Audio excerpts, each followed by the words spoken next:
സംസാരിക്കാൻ പോകുന്നത് അതിരപ്പള്ളിയിലെ ജനവാസ മേഖലയിലെ കാട്ടാന ആക്രമണത്തെക്കുറിച്ചാണ്.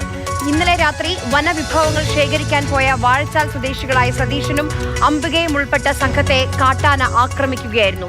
സതീശനെ ആന ചവിട്ടിക്കൊന്നു. ആനയെ കണ്ടു പേടിച്ച് അംബിക പുഴയിൽ വീണ് മരിച്ചു.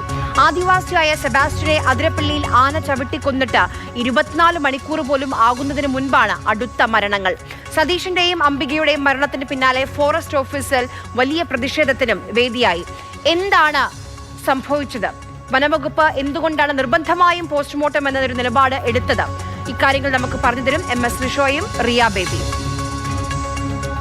ഈ പ്രദേശത്താണ് ഇന്നലെ 2 പേർക്ക് മരണം സംഭവിച്ചത്.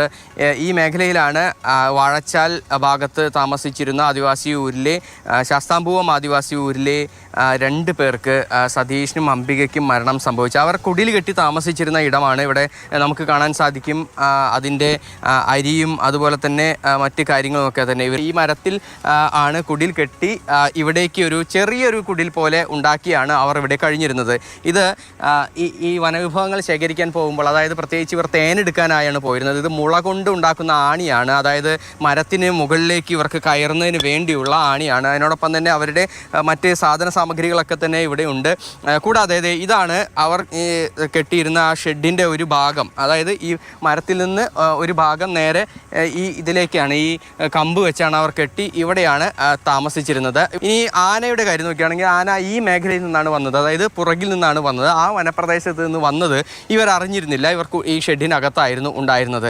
അറിയാതെ നേരെ ആന ഇവരെ അറ്റാക്ക് ചെയ്ത സമയത്ത് ആദ്യം സതീഷിനെയാണ് അറ്റാക്ക് ചെയ്തത്. ആ സതീഷിനെ അറ്റാക്ക് ചെയ്ത സമയത്ത് തന്നെ അവർ മറ്റുള്ളവരെല്ലാവരും തന്നെ ചിതറി ഓടുകയാണ് ഉണ്ടായത്. അംബികയുടെ മൃതദേഹം കിടന്നിരുന്നത് ഈ പാറക്കെട്ടുകൾക്ക് ആ പ്രദേശത്താണ്. സതീഷിനെ നേരെ തുമ്പിക്കൈ കൊണ്ട് അടിച്ച് എറിയുകയാണ് ഉണ്ടായതെന്നാണ് പറയുന്നത്. കാരണം സതീഷിൻ്റെ മൃതദേഹം കുറച്ച് നീങ്ങിയാണ് കിടന്നിരുന്നത്. കൂടാതെ ആന വന്നതിൻ്റെ ലക്ഷണങ്ങളും ഇവിടെയുണ്ട്.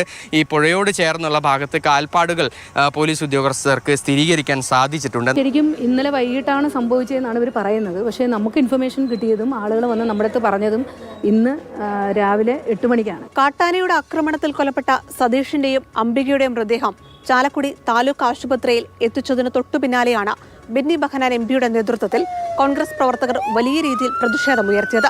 ജില്ലാ കളക്ടർ നേരിട്ടെത്തി തുടർ നടപടികൾ സംബന്ധിച്ച് കുടുംബത്തിന് നൽകുന്ന സഹായം സംബന്ധിച്ചും ഉറപ്പ് നൽകണമെന്നതായിരുന്നു കോൺഗ്രസിന്റെ ആവശ്യം. വനംവകുപ്പ് മന്ത്രി സ്വീകരിച്ച നിലപാടിനെതിരെയും കോൺഗ്രസ് പ്രവർത്തകർ വലിയ പ്രതിഷേധമുയർത്തി.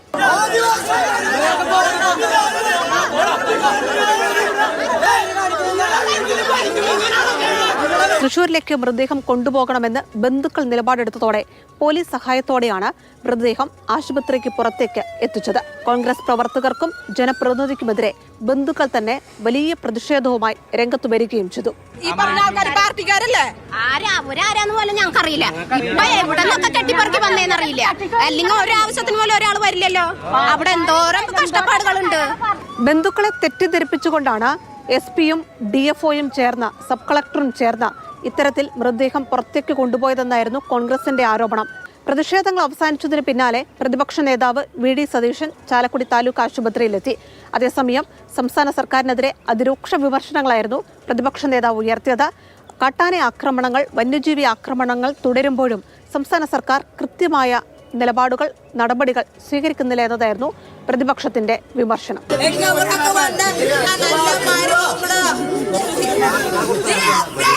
പോസ്റ്റ്മോർട്ടത്തിൽ നിന്ന് പുറത്തു വരുന്ന വിവരങ്ങൾ ആനയുടെ ആക്രമണം തന്നെയാണ്, കാട്ടാനയുടെ ആക്രമണം തന്നെയാണ് മരണകാരണം എന്നുള്ളതാണ് നിലവിൽ ഈ സതീഷിൻ്റെ പോസ്റ്റ്മോർട്ടത്തിന് ശേഷം ലഭ്യമായിരിക്കുന്ന വിവരങ്ങൾ. വാരിയലിനും ക്ഷതം സംഭവിച്ചിട്ടുണ്ട്, അത് ശ്വാസകോശത്തിൽ കുത്തി അത്തരത്തിൽ മരണകാരണമായിട്ടുണ്ട് എന്നുള്ളതാണ്. ഈ സമാനമായ രീതിയിൽ തന്നെയാണ് ഈ രണ്ടാമത് മരണം സംഭവിച്ച ഈ അംബികയുടെയും പോസ്റ്റ്മോർട്ടത്തിൽ നിന്നുള്ള വിവരങ്ങൾ ആനയുടെ ആക്രമണം തന്നെയാണ് എന്നുള്ളത് തന്നെയാണ് ഇപ്പോൾ നമുക്ക് അറിയാൻ കഴിഞ്ഞത്. 2025 ജനുവരി മുതൽ ഇന്ന് ഏപ്രിൽ 15-ാം തീയതി വരെ സംസ്ഥാനത്ത് ആനയുടെ ആക്രമണത്തിൽ മാത്രം നഷ്ടമായ ജീവനുകളുടെ എണ്ണം അത് 15ആണ്. പേരുകൾ മാറുന്നുണ്ട്, സ്ഥലങ്ങൾ മാറുന്നുണ്ട്. പക്ഷേ വന്യമൃഗശല്യത്തിൽ നഷ്ടപ്പെടുന്ന മനുഷ്യരുടെ എണ്ണം ഇങ്ങനെ ഓരോ ദിവസം കൂടുമ്പോഴും കൂടി വരികയാണ്. കൃത്യമായ സംവിധാനങ്ങൾ വേണം. മലയോര മേഖലയിൽ പ്രത്യേകിച്ച് താമസിക്കുന്ന ആളുകൾക്ക് സുരക്ഷ സർക്കാർ ഉറപ്പാക്കുകയും വേണം.